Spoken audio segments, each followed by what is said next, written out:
তাকিয়ে দেখেছো কৃষ্ণের হাতে একটা বাঁশি আছে। এই বাঁশ যদি না থাকতো না, তোমার কৃষ্ণের বাঁশিও জীবনে বাজবে। এই বাঁশ আছে বলে বাঁশের জন্ম, কিন্তু বাঁশ থেকেই তো বাঁশি হয়। তাহলে আমার দাম আছে, নিয়ে গিয়ে কি করবে?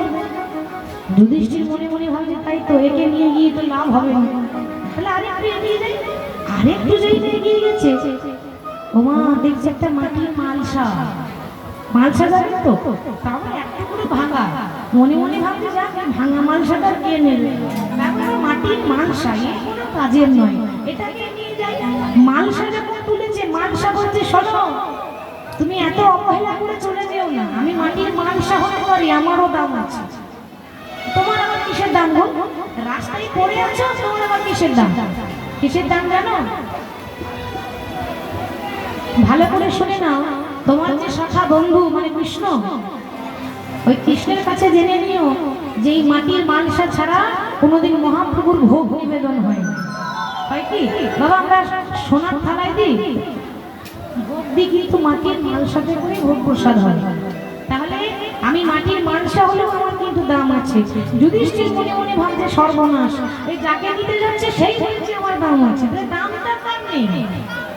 একটা গাছের কাছে যাচ্ছে, গাছ বলছে আমার দাম আছে, আমি ছায়া দিই, আমি ফল দিই, আমি ফুল দিই, আমি নিজের জন্য বাঁচি না, আমি সবাইকে ভালো রাখার জন্য বাঁচি। আপনি গাছতলায় গিয়ে বসুন, একটা শীতল বাতাস পাবেন, ফল পাবেন, ফুল পাবেন।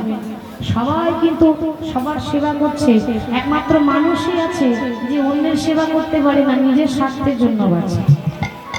ঠিক তো? গাছও নিজের জন্য বাঁচে না, আমাদের জন্য বাঁচে, আর আমরা আমাদের নিজের জন্য বাঁচছি। হরি বল।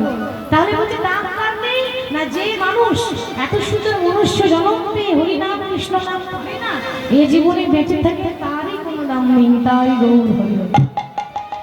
ওই আসা যাওয়া সার হয়ে গেল, লাভ কিন্তু কিছু হবে না।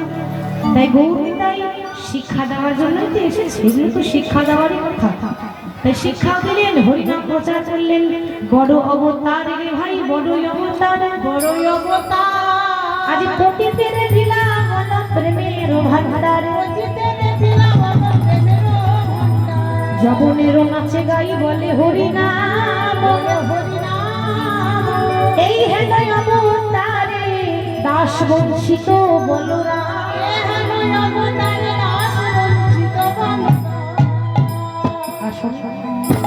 এতক্ষণ গৌর হরি কি করে নাম প্রচার করলো আমরা দেখলাম। এবার ওই লীলায় চলে যায়। বিষয়টা বলেছিলাম কি, জয়দেব পদ্মাবতী। তো জয়দেবের বাড়ি কোথায়? বীরভূম জেলার অজয় নদীর তীরে কেন্দ্র বিল্ল গ্রাম। তার বাবার নাম কি? ভোজদেব গোস্বামী। আর জয়দেবের মায়ের নাম ছিল মামা দেবী। তখন জয়দেবের জন্ম হয়নি। তোমার আগে তো মা বাবার কথা জানতে হবে। আমরা কথায় কথায় বলি না রে, মাটি যদি ভালো হয় তাহলে কি, হ্যাঁ তাহলে তোমার ফসল তো ভালোই হবে। মাটি মানে এই মাটি নয়। আমাদের মতো নারীদের দিকে আঙুল দেখি বলছে যে মাটি যদি ভালো হয় তাহলে সন্তানও ভালোই হবে। মাকেও ভক্তিমতী হতে হবে। অনেক মা আছে হয়তো নিজের সন্তানকে কোলে নিয়ে গিয়ে প্রভুর কাছে বলে, প্রভু আমার ছেলে যেন বড় হয়ে ইঞ্জিনিয়ার হতে পারে, আমার স্বপ্ন আমার ছেলে যেন বড় হয়ে ডাক্তার হতে পারে, ওই জন্য একটা চাকরি পায়।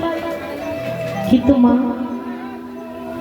আজ পর্যন্ত কেউ বলে না যে প্রভু আমার ডাক্তারি ইঞ্জিনিয়ারের প্রয়োজন নয়, আমার আশীর্বাদ করো আমার খোকা যেন বড় হয়ে কৃষ্ণ ভক্ত হতে পারে। যখন নাম হবে আমার ছেলে যেন নামের জন্য পাগল হয়ে নাচতে পারে, এরকম কেউ চায় না? সবাই চায় না?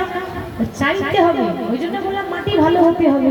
তা জয়দেবের মা বামা দেবী খুব ভক্তিমতী নারী, আর বাবা পিতা হচ্ছে ভোজদেব গোস্বামী। কেন্দু বিল্ল নামে গ্রাম, অজয় নদীর তীরে